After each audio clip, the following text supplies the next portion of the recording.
రాష్ట్రం మొత్తం చెత్త చెత్త అయిపోయింది. రాష్ట్రాన్ని విధ్వంసం చేశారు. కుక్కలు చింపిన విస్తరి చేశారు. అతలాకుతలం చేశారు. ఎవరికి కూడా ఆనందం లేకుండా చేశారు. మాట్లాడితే కొట్టడం, పోలీస్ కేసులు పెట్టడం, చాలా అరాచకాన్ని సృష్టించారు.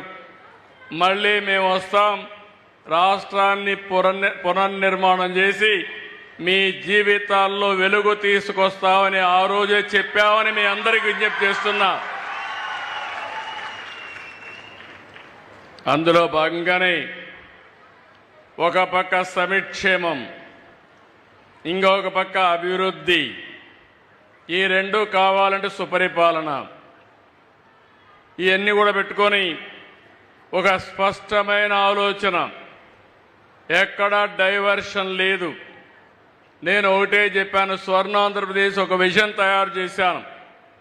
2047కి మీ అందరికీ ఆదాయం పెరగాలి, ఆరోగ్యంగా ఉండాలి, మీరందరూ ఆనందంగా ఉండాలి, మీ ముఖాల్లో ఆనందం చూడాలని నాకు ఏకైక కోరిక.